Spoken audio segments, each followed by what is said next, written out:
Zelensky से अमेरिकी मदद की मांग अब ऐसे समय में मांगी गई जब अमेरिका जो है वो ईरान की शाहिद ड्रोन से बौखला उठा है। अब ज़ेलेंस्की को ड्रोन युद्ध में लंबा अनुभव हो चुका है और ऐसे में अमेरिका इस मामले में यूक्रेन की मदद चाहता है। वो कैसे, आप समझिए। देखिए, ईरान का है शाहिद ड्रोन। अब शाहिद ड्रोन लॉइटरिंग म्यूनिशन या फिर सुसाइड ड्रोन है जो कि बेहद कम लागत से तैयार किया जाता है। ये ड्रोन जो है वो लंबी दूरी के टारगेट को भेदने में माहिर है। इसका ऑपरेशनल रेंज 1000 से 2500 किलोमीटर तक का है। 4000 मीटर की ऊंचाई तक ये ड्रोन उड़ान भर सकता है और इन सबसे अलावा इसे गेम चेंजर बताता है क्योंकि इसका जो काम है वो कम कॉस्ट पे होता है। ये बेहद सस्ते लागत से इसे तैयार किया जाता है और ऐसे में ये काफी महत्वपूर्ण है। तो ईरान जो है वो अमेरिकी बेस और इजराइल के खिलाफ दनादन यही शाहिद ड्रोन का इस्तेमाल कर रहा है और अगर ये कामयाब नहीं होता तो ईरान को कोई फर्क नहीं पड़ता, लेकिन इसकी एक लोकेशन पर कामयाबी अमेरिका और इजराइल के बड़े बड़े घाव दे रही है। कैसे, समझिए। 2500 किलोमीटर दूर तक ये किसी भी टारगेट को 3 मीटर के एक्यूरेसी से भेज सकता है और ये अपने साथ 30 से 35 किलोग्राम का वॉरहेड भी लेकर जा सकता है, यानी कि भारी तबाही। अब इसकी रफ्तार जो है वो करीब 185 किलोमीटर प्रति घंटे के हिसाब से है। आर्टिफिशियल इंटेलिजेंस यानी कि एआई प्रोसेसर से ये लैस है, यानी कि फुल टेक्निकल नॉलेज। यहाँ पे ताकत की बात करें तो ये जीपीएस से लैस है और इसे real time footage, video footage मिलता है जो कि टारगेट का दिखाई देता है। इसका जो डिजाइन है, design of model multiple launch frame से बना हुआ है। रेंज तो आप देख ही रहे हैं, वॉरहेड क्षमता आप देख रहे हैं और ऐसे में ईरान इजराइल युद्ध का आज 7वां दिन हो चला है और हर बढ़ते दिन के साथ वार पलटवार तेज होता जा रहा है। अब इसी बीच एक इंटरेस्टिंग तस्वीर भी सामने आई। उस तस्वीर को हम दिखाते हैं टीवी स्क्रीन पर। ईरान से जंग के बीच अमेरिका के ओवल ऑफिस में ट्रंप ने पादरियों के साथ में प्रार्थना की। ट्रंप ने सेना और देश के लिए आशीर्वाद मांगा। देखिए, ट्रंप बीच में बैठे हुए ओवल ऑफिस की ये तस्वीर है। बता दें कि ओवल ऑफिस व्हाइट हाउस में बना राष्ट्रपति का दफ्तर है और यहाँ पे पास्टर्स के साथ में पादरियों के साथ में प्रार्थना करते हुए ट्रंप नजर आ रहे हैं और यहाँ पे देश के लिए साथ ही साथ अपने सैनिक भाई बंधुओं के लिए प्रार्थना कर रहे हैं। ट्रंप ने पादरियों के साथ प्रार्थना की, इसकी तस्वीर साझा की। ये इंटरेस्टिंग विजुअल है जो कि सामने आया। ट्रंप ने सेना और देश के लिए आशीर्वाद मांगा। बता दें कि ओवल ऑफिस जो है यहीं पे प्रार्थना की गई और ओवल ऑफिस व्हाइट हाउस के अंदर ही बना हुआ राष्ट्रपति का दफ्तर है। यहाँ पे ट्रंप प्रार्थना करते हुए नजर आए। ट्रंप ने पादरियों के साथ प्रार्थना की, ये तस्वीर उसके सामने आई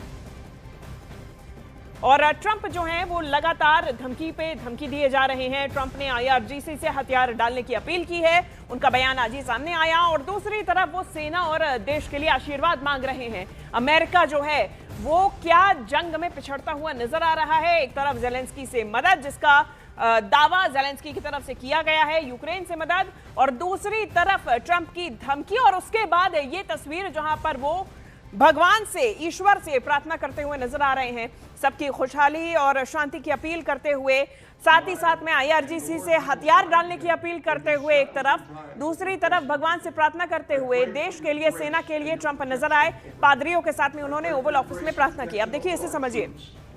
वॉशिंगटन में व्हाइट हाउस है। व्हाइट हाउस यानी कि राष्ट्रपति का निवास और इसी निवास के अंदर राष्ट्रपति का दफ्तर बना हुआ है जिसे ओवल ऑफिस कहते हैं। ओवल ऑफिस के अंदर की तस्वीरें आप देखिए। ओवल ऑफिस के अंदर की तस्वीरों में आप देखिए, बीच में ट्रंप, डोनाल्ड ट्रंप अमेरिकी राष्ट्रपति बैठे हुए हैं और उनके साथ में तमाम पादरी जो कि प्रार्थना कर रहे हैं अमेरिकी सेना के लिए और अमेरिका के लिए, उनके देश के लिए। दूसरी तरफ जंग का 7वां दिन जो कि प्रचंड होती जा रही है और इस प्रचंड जंग में एक तरफ है इजराइल और अमेरिका और दूसरी तरफ है ईरान, लेकिन ईरान पीछे हटने का नाम नहीं ले रहा है और इसी तरीके से अब ट्रंप भी साम दाम दंड भेद लगाकर प्रार्थना कर रहे हैं और अटैक भी कर रहे हैं।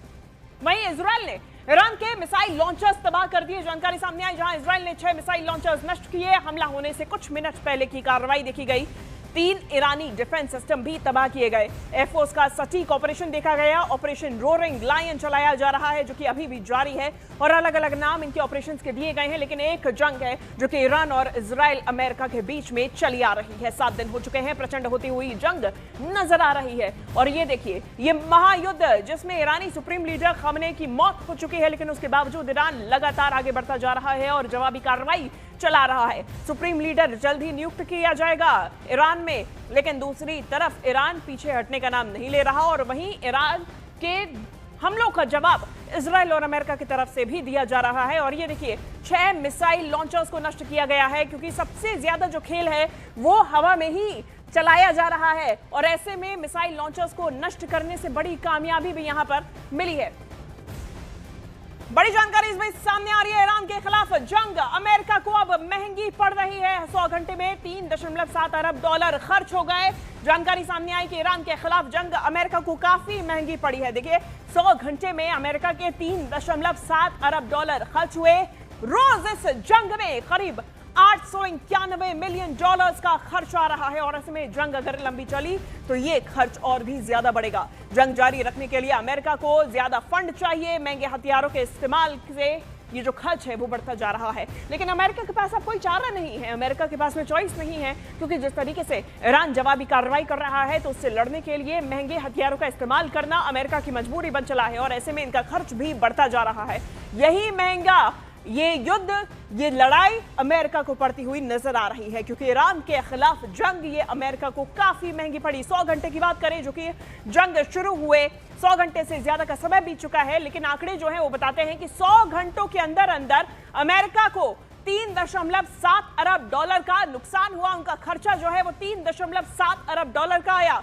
रोज औसतन करीब $891 मिलियन खर्च हो रहे हैं।